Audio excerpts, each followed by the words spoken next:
اللہ کا شکر ادا کرتی۔ میری ہر کامیابی پہ وہ اپنی سہیلیوں کو بلوا کر قرآن خوانی کروایا کرتی تھی۔ میں اس کی دعاؤں سے ترقی کرنے لگا، پھر اچانک میں اس سے بے وفائی کرنے لگا۔ میرے ساتھ کام کرنے والی ایک لڑکی میرے بہت قریب آ گئی۔ وہ لڑکی جادو بن کر میرے حواس پہ قابو پا گئی۔ اس لڑکی کی ادائیں مجھے بھانے لگی تھیں۔ وہ ماڈرن، پڑھی لکھی جینز پہننے والی لڑکی تھی۔ مجھے اس سے اور اسے مجھ سے پیار ہونے لگا۔ میں سحرش کو دھوکہ دینے لگا تھا۔ سحرش بیچاری جانتی بھی نہیں تھی اس کے ساتھ کیا ہونے والا ہے۔ میرا انتظار کرنا، میرے ساتھ کھانا کھانا،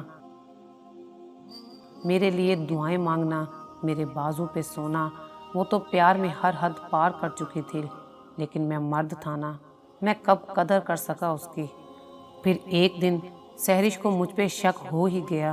وہ مجھ سے پوچھتی، آپ کس سے دیر تک بات کرتے ہیں باہر کھڑے ہو کر؟ لیکن میں بات ٹال دیتا۔ ایک دن مجھے لگا وہ سو گئی ہے۔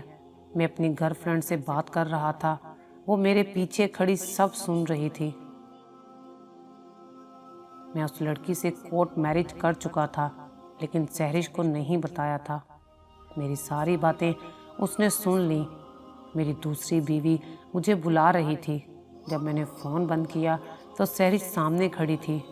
میرے چہرے کو اپنے ہاتھوں میں بھرا اور رو کر کہنے لگی، کامران کیوں کیا ایسا؟ مجھے کچھ سمجھ نہیں آ رہا تھا، میں کیا بتاتا۔ مرد تھا نا، پہلے پیار سے سمجھانا چاہا۔ جب وہ چیخ چیخ کر رونے لگی تو مجھے غصہ آیا۔ وہ سر دیوار سے مار رہی تھی۔ کامران آخر کہاں میری محبت کم پڑ گئی تھی؟ میں بے چین ہو رہا تھا دوسری بیوی کے پاس جانے کے لیے۔ میں جانے لگا تو اس نے مجھے روکنا چاہا، مگر میں کہاں رکنے والا تھا۔ وہ چیخنے لگی۔ اس نے مجھے غصے میں کہا، مرد ہو تو طلاق دو مجھے۔ میں بھی غصے میں تھا۔ میں بار بار اسے سمجھانے کی کوشش کر رہا تھا، مگر وہ کچھ سمجھ ہی نہیں رہی تھی۔ میں نے نہ چاہتے ہوئے بھی اسے 3 بار طلاق دے دی۔ وہ خاموش ہو گئی، اس کی چیخیں رک گئی تھیں۔ وہ زمین پہ بیٹھ گئی جیسے پاگل ہو گئی ہو، میری آنکھوں میں دیکھ رہی تھی۔ مجھے احساس ہوا میں نے کیا بول دیا غصے میں۔ میں نے اس کا ہاتھ تھاما، لیکن اس کا جسم ٹھنڈا پڑ چکا تھا، آنسو بہہ رہے تھے۔ میں نے اس کو آواز دی، سحرش میری بات سنو۔ وہ دھیمی آواز میں بولی، کامران سب ختم ہو گیا۔ کامران تم نے طلاق دے دی اپنی سحرش کو، اب تم میرے نہیں رہے۔ وہ پاگلوں کی طرح باتیں کرنے لگی۔ اب کامران میرا نہیں رہا، اب میں کس کے بازو پہ سر رکھ کر سوں گی؟ اب میں کس کا انتظار کروں گی؟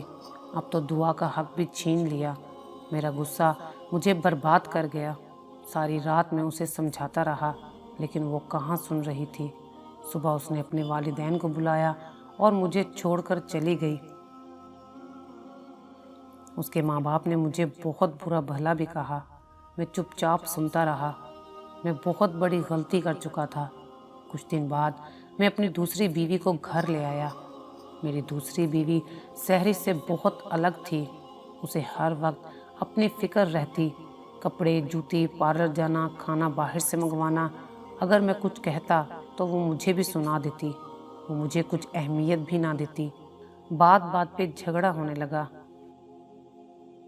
ابھی 6 ماہ ہی گزرے تھے کہ میری دوسری بیوی وہ دھوکے باز نکلی۔ وہ مجھ سے تنگ آ کر میرا سب کچھ لوٹ کر ایک لڑکے کے ساتھ بھاگ گئی۔ میں اجڑ گیا۔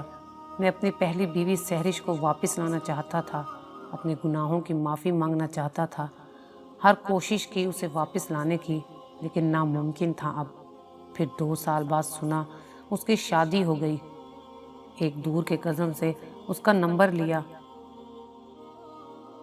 کچھ دن پہلے میں نے واٹس ایپ پہ دیکھا، وہ آن لائن تھی۔ میں نے اپنا نام لکھا اور اپنا سب حال لکھ کر اسے بتایا۔ میرے آنسو جاری تھے، ہاتھ کانپ رہے تھے۔ پھر اس کی جانب سے میسیج آیا، کامران اب میں جلدی سو جاتی ہوں۔ وہ مجھے اپنے بازو پہ سر رکھ کر نہیں سونے دیتے۔ وہ مجھ سے پیار سے بات نہیں کرتا، مجھے تانے دیتا ہے کہ تم میں کوئی عیب تھا، اس لیے تو پہلے شوہر نے طلاق دی تھی۔ اس کے 3 بچوں کی ملازمہ ہوں میں، بس مجھے نوکرانی بنا کر لایا ہے۔ کامران، آپ کا شکریہ، آپ کے اس احسان کا شکریہ۔ میری محبت کا یہ صلہ تو نہیں بنتا تھا، میری وفاداری کا بہت اچھا صلہ دیا۔ کامران، میرا یہ شوہر اپنی والدہ کے ساتھ عمرے پہ گیا تھا، مجھے گھر چھوڑ کے کہ خیال رکھوں گھر کا۔ تمہارے وعدوں کا شکریہ، اس سے پہلے میں کچھ کہتا اس نے مجھے بلاک کر دیا۔ میں چیخ چیخ کر رونے لگا، اس کو ہر رات آواز دیتا ہوں، اس کے لیے تڑپتا ہوں، اس کی تصویر سے باتیں کرتا ہوں۔ اکثر لوگ مجھے پاگل سمجھتے ہیں، مرد تھا نا، اتنی محبت کرنے والی ہم سفر کے ہوتے ہوئے کسی اور کے خواب سجا بیٹھا تھا۔ میں زندہ تو ہوں صرف مر جانے کے لیے۔ ایسے تمام مردوں سے ہاتھ جوڑ کر کہتا ہوں، خدا کے لیے قدر کرو اپنی ہم سفر کی، کہ کہیں پھر میری طرح آنسو مقدر نہ ہو جائیں۔ میری بے وفائی نے سہرش کی زندگی جہنم بنا دی۔ دعا کرنا میں بخشا جاؤں۔ خودکشی کو دل چاہتا ہے لیکن خدا سے ڈر لگتا ہے۔ میرے گھر میں ہر چیز بکھری پڑی ہے، رو رو کر میری نظر بہت کمزور ہو چکی ہے۔ ڈاکٹرز کہتے ہیں ایسے ہی رہے تو کچھ عرصے میں اندھے ہو جاؤ گے، مگر کیا کروں، اب مجھے روئے بغیر سکون نہیں آتا۔ اگر آپ کو ہماری یہ ویڈیو اچھی لگی ہو تو اسے لائک کریں، شیئر کریں اور مزید اچھی ویڈیوز دیکھنے کے لیے ہمارا چینل سبسکرائب کریں۔